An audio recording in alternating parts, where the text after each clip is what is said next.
नमस्कार सभी लोगों को और आप लोगों का स्वागत है मेरे चैनल पर। आज मैं माननीय वित्त मंत्री श्री सुरेश खन्ना जी से मिली हूँ और पहले आप लोग ये वीडियो देखिएगा, उसके बाद फिर आपसे मैं वार्ता करूँगी कि उन्होंने मुझसे क्या कहा है, वो मैं आपको विधिवत बताऊँगी।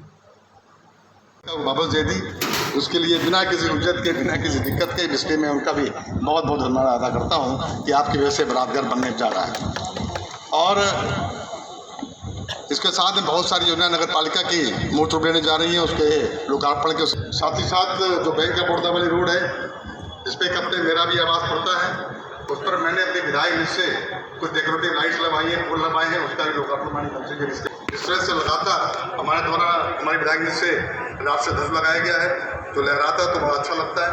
ये सब काम हम लोग वहाँ दिक्कत के, इसलिए मैं उनका भी बहुत बहुत धन्यवाद अदा करता हूँ कि आपकी वजह से बलात्कार बनने जा रहा है।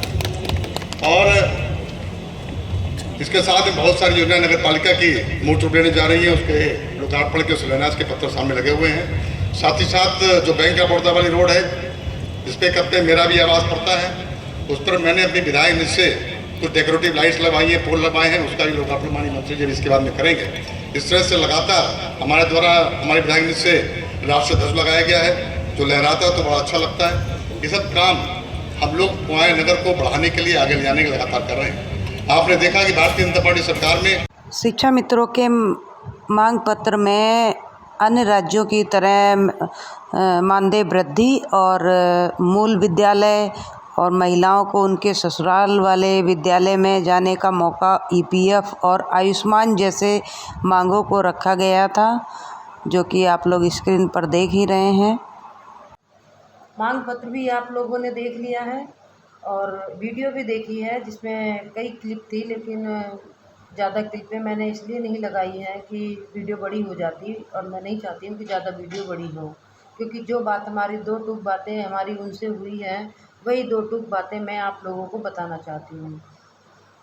हम लोग पूरे 5-6 लोग थे और खन्ना जी का जहाँ प्रोग्राम चल रहा था, तो वहाँ पर हम लोग गए। मंच पर जाने से हम लोगों को रोका गया, लेकिन बात भी नहीं करने दी जा रही थी। फिर भी हमने हिम्मत करके वहाँ पर जाकर अपना ज्ञापन माननीय खन्ना जी को सौंपा। ज्ञापन देने के बाद हमसे कहा गया कि अब आप जाइए, आपका ज्ञापन हो गया। मैंने कहा नहीं, मुझे सिर्फ 2 टूक बात करनी है।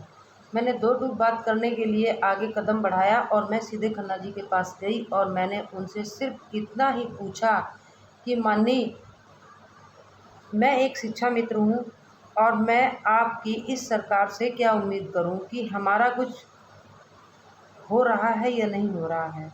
तो खन्ना जी ने सिर्फ इतना ही कहा कि हाँ, आप लोगों का प्रोसीजर हो रहा है।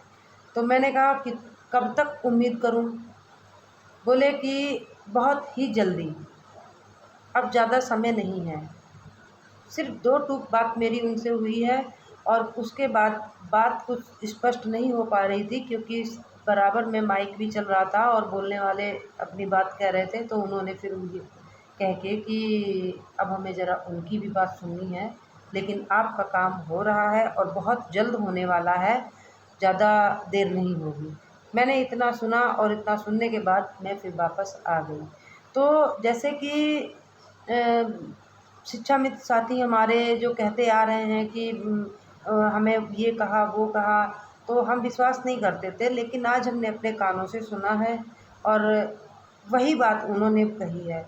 अब वो उनके आगे कितना सत्य बोल रहे हैं, क्या कह रहे हैं, ये हम नहीं कह सकते हैं, लेकिन उन्होंने अपनी ज़ुबान से ये बात कही है और हमने अपने कानों से सुनी है। तो बहुत जल्द होने वाला। लेकिन हाँ, जब मैंने उनको अपना ज्ञापन दिया, तो उन्होंने हमारा ज्ञापन देखा भी और देखने के बाद उस ज्ञापन के कोने पर कुछ लिखा भी था। तो ज़्यादा मैंने नहीं देखा था, क्या लिखा था कि सी आप लिख पी करके, और उसके बाद कुछ और लिख रहे थे। लेकिन वहाँ पर इतना समय नहीं था मेरे पास कि मैं उस पे नज़र दौड़ा सकूँ, क्योंकि पीछे से भी दबाव हो रहा था कि जल्दी करिए। तो मैं इसलिए वहाँ पर सिर्फ इतना ही देख पाई थी। लेकिन हाँ, उन्होंने कोने पे कुछ लिखा है। बाकी ज्ञापन मैंने और भी नज़र रखी है कि और जो ज्ञापन उनको दिए जा रहे थे, उन ज्ञापनों पे वो कुछ नहीं लिख रहे थे, वो एक साइड में रख रहे थे। लेकिन जो हमारा शिक्षा मित्रों का ज्ञापन था उस पर उन्होंने लिख के और उसे रखा अपने पास में। तो जहाँ तक मुझे अब लगता है कि शिक्षा मित्रों का कुछ होगा, ज़रूर होगा, और अब सरकार भी करने वाली है, क्योंकि सरकार के पास ऑप्शन नहीं है कि वो करे क्या शिक्षा मित्रों का। शिक्षा मित्र हर जगह, जहाँ भी कोई मंत्री विधायक जहाँ भी जाते हैं, सभी जगह उनकी घेराव करते हैं, मंत्रियों का घेराव करते हैं, विधायकों का घेराव करते हैं, उनसे सवाल जवाब करते हैं, तो कहाँ तक झूठ बोलेंगे। तो बस मेरी आप सभी से एक ही गुजारिश है, हाथ जोड़ के विनती है कि आप लोग ग्रुप पे कोई भी गलत कमेंट ना करें, जिससे कि सरकार को ये लगे कि शिक्षा मित्र हमारे लिए कुछ कह रहा है या उल्टा सीधा बक रहा है। जो होना है वो आप अपने मन में रखिए, जो करना है वो भी आप अपने मन में रखिए, और समय आने पर अगर ये सरकार हमारे लिए अच्छा करती है तो हम तो कर्मचारी हैं, हम इनके हैं।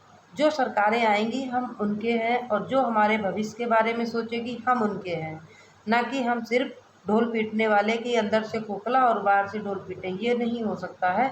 तो सिर्फ आप लोग कोई भी कमेंट सोशल मीडिया पर ना करें, जिससे कि कोई नकारात्मक टिप्पणी उस पर सरकार के पास जाए। तो बस वीडियो को मैं ज़्यादा लंबा नहीं करूँगी, और जो मेरी वार्ता हुई है मैंने वो आप लोगों को बता दी है, और आगे अब नेक्स्ट कोई खबर मिलती है तो वो मैं आप लोगों के सामने लेकर ज़रूर आऊँगी। अंत में यही कहूँगी कि वीडियो अच्छी लगी हो तो वीडियो लाइक कीजिए और वीडियो को शेयर भी कीजिए, और मेरे चैनल पर अगर आप नए आए हैं तो चैनल को सब्सक्राइब भी कीजिए। धन्यवाद।